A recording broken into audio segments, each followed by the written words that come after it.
కేవలం 5,000తో 605 గజాల భూమిలో 630 స్క్వేర్ ఫీట్ సింప్లెక్స్ హౌస్ కేవలం 36 లక్షలు మాత్రమే.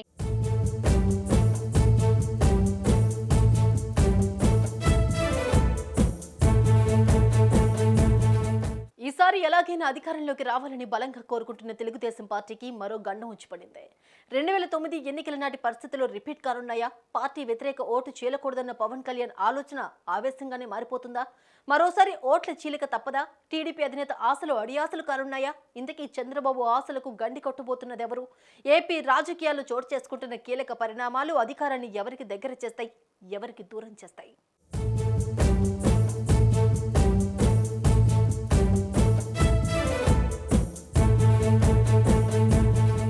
ఎన్నికలు సమీపిస్తున్న కొద్దీ ఏపీ రాజకీయాలు కీలక మలుపులు తిరుగుతున్నాయి. నిన్నటి వరకు YCP versus TDP plus Janasena మధ్య ప్రధాన పోటీ ఉండేది. ఇప్పుడు మధ్యలో మరో కొత్త పార్టీ వచ్చి చేరింది. దీంతో మరోసారి చంద్రబాబుకు గత అనుభవం ఎదురుకానుందా అనే అనుమానాలు వ్యక్తమవుతున్నాయి.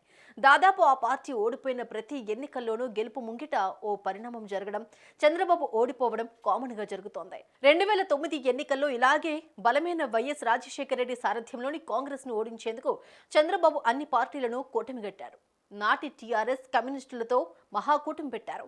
అయితే అన్ని అనుకున్నట్లు జరిగితే చంద్రబాబు గెలిచేవారు. కానీ ఇక్కడే కాపులు ఆ పార్టీలను దెబ్బకొట్టాయి.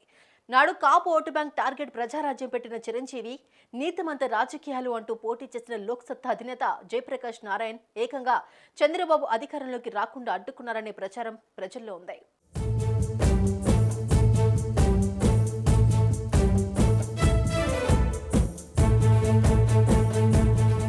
2009 ఎన్నికల్లో ప్రజారాజ్యం పార్టీ దాదాపు 16.32% ఓట్లతో, ఇక లోక్సత్తా కొన్ని నియోజకవర్గాల్లో చాలా ఓట్లను చీల్చి గెలవాల్సిన చంద్రబాబును ఓడించారనేది కాదనలేని నిజం. 2009లో కాంగ్రెస్ గెలుపునకు చంద్రబాబు టీడీపీ ఓటమికి మధ్య ప్రజారాజ్యం బీజేపీ లోక్సత్తా కీలకంగా మారింది. ఓ రకంగా నాడు జేపీ పోటీ చేయకుండా చంద్రబాబుకు మద్దతు ఇచ్చినా గెలిచేవాడు. చిరంజీవి కూడా ఒంటరిగా పోకుండా వెళ్తే కాపు ఓటు బ్యాంకు చంద్రబాబుకు చేరి ఈజీగా గెలిచేవాడు. 2009లో అలా జరిగితే ఇప్పుడు 2023లోనూ అదే చంద్రబాబును భయపెడుతోంది.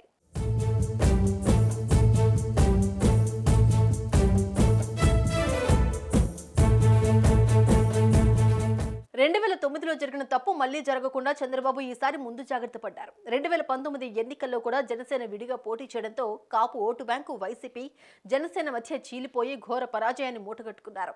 తప్పక గెలవాల్సిన 2023 ఎన్నికల్లో గతంలో జరిగిన పొరపాట్లు మళ్లీ జరగకుండా ముందుగానే పవన్ కళ్యాణ్ తో పొత్తు కుదుర్చుకున్నారు. అయితే మెజారిటీ కాపులు చంద్రబాబును నమ్ముతారా, పవన్ కళ్యాణ్ చెప్పారని గుడ్డిగా టీడీపీ వెంట నడుస్తారా అన్నది అనుమానమే. ఈ టెన్షన్ ఒక పక్క ఉండగానే మరోవైపు ఏపీ రాజకీయాల్లో ఆవిర్భవించిన కొత్త పార్టీ చంద్రబాబుకు మరో తలనొప్పిలా తయారైంది. గత వారంలో జై భారత్ నేషనల్ పార్టీ పేరుతో జేడీ లక్ష్మీనారాయణ కొత్త పార్టీని ప్రారంభించారు. ఎన్నికల ముందు కొత్త పార్టీలు రావడం, ఆ తర్వాత కనుమరుగైపోవడం శరామామూలే. కానీ మాజీ జేడీ లక్ష్మీనారాయణ పార్టీ అలాంటిది కాదు. ఆయనకంటూ ప్రజల్లో చరిష్మా ఉంది. నీతివంతమైన రాజకీయాలు చేస్తారనే పేరు ఉంది. గతంలో జయప్రకాష్ నారాయణపై కూడా ప్రజల్లో ఇదే తరహా అభిప్రాయం ఉండేది. అందుకే 2009 ఎన్నికల్లో జేపీ స్థాపించిన లోక్సత్తా పార్టీ పలు నియోజకవర్గాలలో తెలుగుదేశం పార్టీ పరాజయానికి కారణమైంది.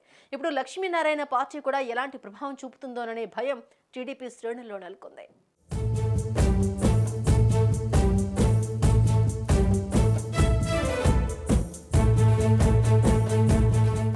జై భారత్ అంటూ మాజీ జేడీ లక్ష్మీనారాయణ ఏపీలో కొత్త పార్టీ పెట్టారు.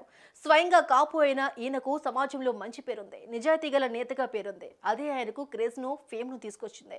ఇప్పుడు పార్టీ పెడితే ఖచ్చితంగా సిపిఐ మాజీ జేడీ లక్ష్మీనారాయణకు కాపులలోని ఒక వర్గం మద్దతు తెలుపుతుంది. మేధావులు, ఉద్యోగులు, నిరుద్యోగులు అండగా నిలుస్తారు. అదే జరిగితే ఈ ప్రభుత్వ వ్యతిరేక ఓటు జేడీ చీల్చితే చంద్రబాబుకు నష్టం. ఆయనకు పడాల్సిన ఓట్లు జేడీ పార్టీకి వెళ్తాయి. అంతిమంగా వైసీపీ గెలుపునకే జేడీ దోహదపడతారు.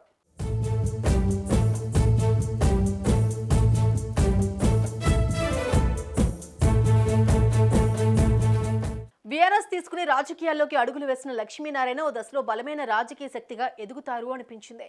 విద్యావంతులు, యువతలో వచ్చిన క్రేజ్ దానికి కారణం. అయితే ఎంత వ్యక్తిగత ఇమేజ్ ఉన్నా పొలిటికల్ ప్లాట్ఫామ్ కూడా ఉండాలి. గత ఎన్నికల్లో జనసేన పార్టీలో చేరారు.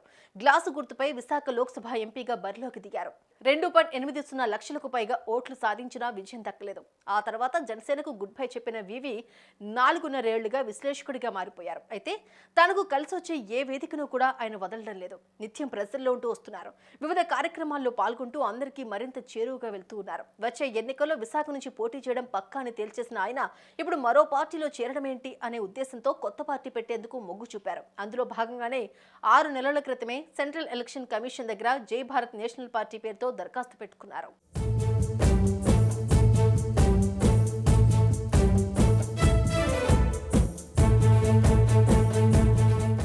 జేడీ వెనుక జగన్ ఉన్నాడా లేదా అన్నది అప్రస్తుతం. జేడీ పోటీ వల్ల దెబ్బపడేది టీడీపీ జనసేనకే అన్నది వాస్తవం. అందుకే జేడీ పోటీతో మరోసారి చంద్రబాబుకు అధికారం దూరం అవుతుందా అన్న చర్చ సాగుతోంది. నాడు జేపీ చిరంజీవి చంద్రబాబును అధికారంలోకి దూరం చేస్తే నేడు జేడీ ఆ పని చేయబోతున్నారు. చంద్రబాబును అధికారంలోకి రాకుండా ఈ కాపు నేతలు ప్రతిసారి అడ్డుపడుతూనే ఉన్నారన్న చర్చ సాగుతోంది.